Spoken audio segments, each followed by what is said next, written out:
וגדל ברעננה למשפחה חמה ומוזיקלית.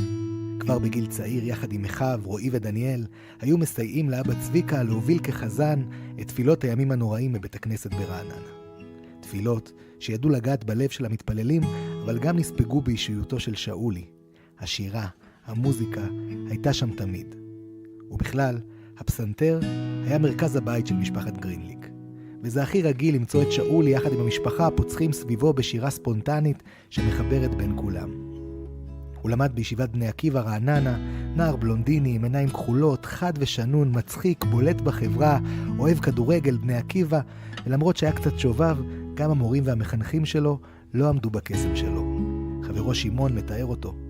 שאולי אוהב ונאהב, חיוך כזה ממיס, ואישיות שמקרינה ביטחון וכישרון, מרכז העניינים, לב האירועים, בעל נפש עדינה, נבון, פיקח, שלא מפספס פרט, הומור שסוחף את כולם, שנון וחד, נשמה מזמרת בעלת פרספקטיבה ייחודית על העולם.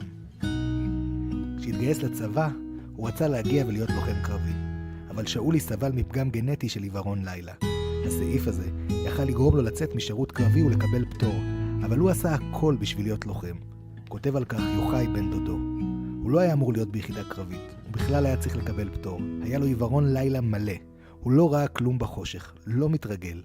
הוא הסתיר את זה מהצבא. בקורס טייס הוא הדליק פנס בניווטים. היה נופל כל הזמן במסעות, אוחז בחברים בחושך כדי לא ליפול. מקורס טייס נפל לנחל, יצא לקצינים וסיים קורס קציני חיר עם עיוורון לילה. מול הנחישות שלו אף אחד לא יכל לעמוד. גם כמפקד היה נערץ על חייליו ורגיש אליהם. במהלך השבעה הגיעו רבים מחייליו שהריצו אותו וכתבו זיכרונות למשפחה.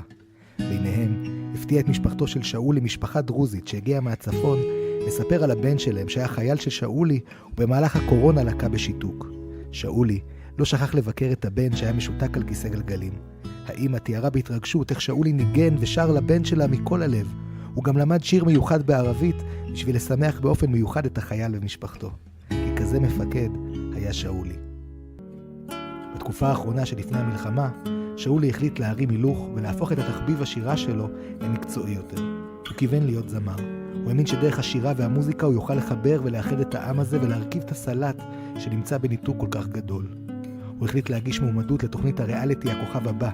הוא הבין שמשם יש כביש סלול להתפתחות האישית שלו. אמנם ממש בתוך התהליך, בשמחת תורה, פרצה מלחמת חרבות ברזל. הלב הרגיש של שאולי לא היה יכול לשאת את הפגיעה הקשה בעם שלנו. הוא לא גויס והוא הסתובב עם מדים ולא נרגע עד שהצליח למצוא מקום ולהתגייס למילואים. כשהוא כבר על מדים, הוא הוזמן לאודישן בתוכנית הכוכב הבא. הוא הגיע לאולפן עם המדים שלו. הוא עלה על הבמה ושר בקול הנוגע שלו ובקריזמה מיוחדת לו את השיר "עטלף עיוור" של חנן בן ארי.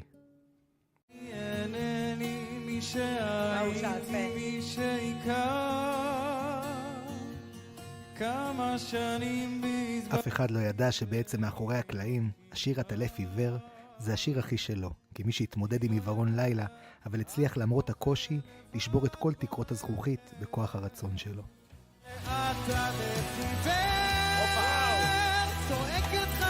הוא מיד נגע בשופטים, שהעבירו אותו לשלב הבא, אבל אז הוא נקרא להיכנס לעזה. בעולם הערכים שלו זה היה לו ברור שהוא צריך לוותר כרגע על החלום ולהתחבר לחלום הגדול יותר, ולהגן על המדינה שכל כך אהב. בפוסט שאלה כתב, כרגע יש רק דבר אחד בראש שלי, זה להמשיך להילחם בחושך עד שנראה אור. וסיים במילים המצמררות, בזאת הסתיימו שידורינו לעונה הקרובה. בעולם של רדיפה אחרי קריירה והצלחה אישית, ההבנה הבהירה של שאולי לפרוש בשיא לטובת ערכים גדולים יותר, הוא לימוד גדול לכולנו. בעזה הוא לחם בגדוד 931 של חטיבת הנחל. הוא שימש סמך מ"פ לצידו של חברו הטוב שי שמריז המ"פ. הוא, בענווה המיוחדת שלו מעולה בצחוק, כינת עצמו בקשר נושא הכלים. הם לחמו בעוצמה ותיארו אזורים רבים בעזה ממחבלים. שאולי התגלה בימים האלה כלוחם ואדם בשיא תפארתו. הוא לחם בעוצמה ללא פחד והכניס אווירה טובה בצוות. ויחד עם זה התגלתה גם הרגישות שלו לאזרחים העזתים שנדרשו להתפנות מבתיהם.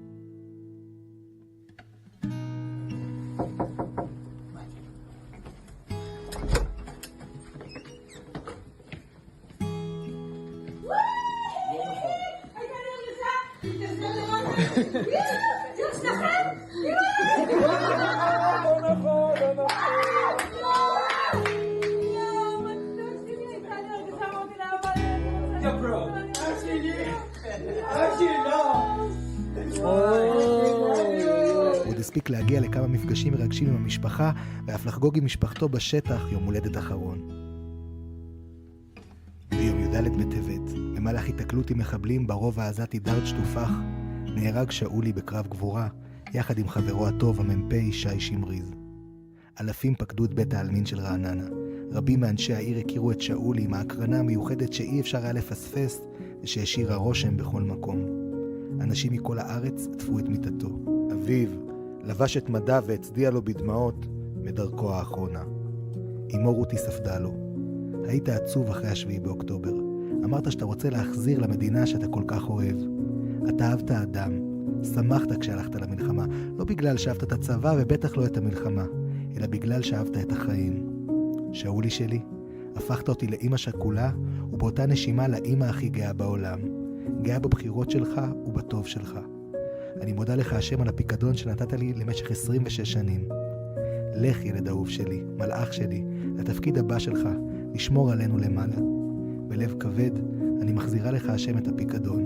אני מבינה למה אתה רוצה אותו לידך. ברגעים האלה, כשהקבר התכסה באפר, היה אפשר לדמיין את שאולי עם הפנים הטובות שלו, מחייך ושר עם פמליה של מעלה, כשהביט למטה על האלפים מכל צבעי הקשת שבאו ללוותו בדרכו האחרונה. הוא נהנה לראות סביב מיטתו את הסלט הישראלי שעליו חלם, ואותו יצר בניגון חייו המיוחדים, שנזכה ללכת בדרכו. יהי זכרו ברוך.